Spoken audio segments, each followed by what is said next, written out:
Le dîner de Noël approche, on l'a dit. Bonjour Marie, bonjour Thomas. Vous avez un petit copain dans les mains.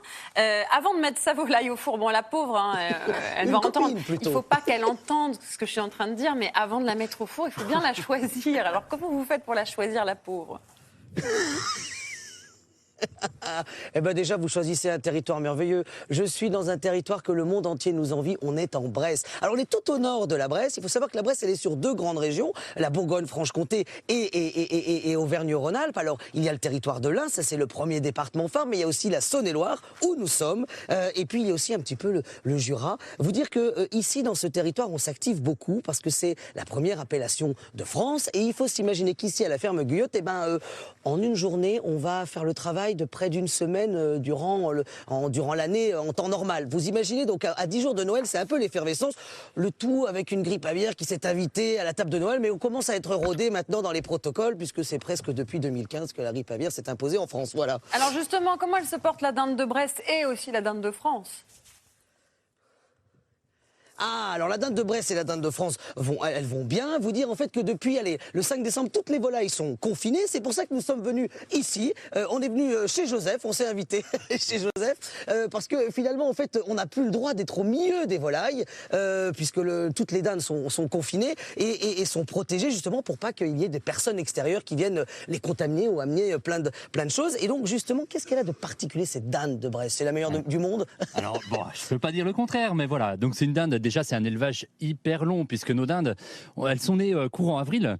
Et puis, après une petite séance bien au chaud, le temps qu'elles fassent un petit peu de croissance et puis de plumes, on les met dehors. Et là, elles vont passer 6 mois dehors à picorer. C'est une des particularités, c'est que le cahier des charges en volaille de Brest, que ça soit toutes les volailles, mais en tout cas la dinde, elle est forcément à l'extérieur. C'est des volailles qui gambadent. Voilà, on n'est pas dans de l'intensif, on est plus dans de l'extensif. C'est presque ça. Hein. Ah mais c'est carrément extensif puisqu'elle bénéficie de 20 mètres carrés d'herbe par volaille, par dinde. Donc c'est super grand. Et puis voilà, elles sont nourries avec du maïs, du blé et du lait. Et nous, on utilise le petit lait de notre fromagerie puisqu'on fait des fromages à côté. Ah oui, voilà, vous avez tout pour bien ben, faire. C'est ça. Alors juste, je vais confier à Delphine, madame, parce que je voudrais vous montrer d'autres petites choses aussi. Voilà. Hop, attention. Voilà, hop, c'est parti. Alors juste, je voudrais vous montrer, Marie, parce qu'ici, il y a une tradition, c'est l'emmaillotage. Ça, c'est typique de la Bresse, on est d'accord, hein? Ah tout à fait, voilà, c'est ce qu'on appelle le roulage. Donc on va voir ça tout de suite. Et là. justement, je vais vous le montrer parce que venez voir. En fait, oui, on est en train d'emmailloter en regardant Télématin. Ça marche bien. Il paraît qu'elles sont mieux emmaillotées, les volailles. Alors, je voudrais vous montrer le geste quand même parce que ça, c'est particulier. Ça, c'est typique de la Bresse. En fait, on a inventé l'emmaillotage il y a des siècles en amont. Pourquoi? Parce que c'était à l'époque un peu une technique pour faire comme le sous-vide. Vous savez, le sous-vide qui est un moyen de conserver où on va serrer la volaille.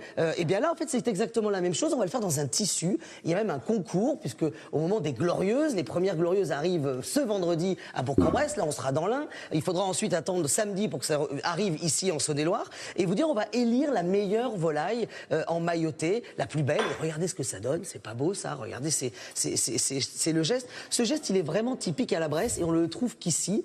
Et juste, je me posais la question, Marie, ce matin au petit-déj, qu'est-ce qu'il y avait dans le couloir à Télématin?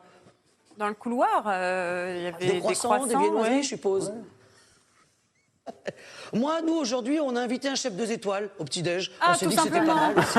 Je vous présente Cédric, qui nous vient de Saint-Rémy, tout simplement, qui vient du côté... Alors, Saint-Rémy, c'est juste à côté de Châlons. Qu'est-ce qu'on va faire avec cette volaille-là? Alors, tu vois, cette dinde, on va la pocher au lait d'estragon. Donc là, et alors ça, c'est la particularité. Pourquoi on la poche au lait d'estragon? Alors moi, je la poche au lait d'estragon pour vraiment avoir ce côté... voilà, qu'elle soit bien moelleuse après.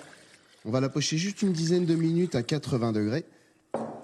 En fait, on a souvent le souci d'une volaille on dit que la dinde peut être sèche. Alors voilà. Là, c'est pour justement ne pas avoir une dinde sèche. On va pas avoir une dinde sèche et le côté du lait, en fait, c'est pour vraiment rappeler aussi le travail de l'éleveur qui va finir de la nourrir au lait. Et il y a une vraie histoire en fait avec la volaille.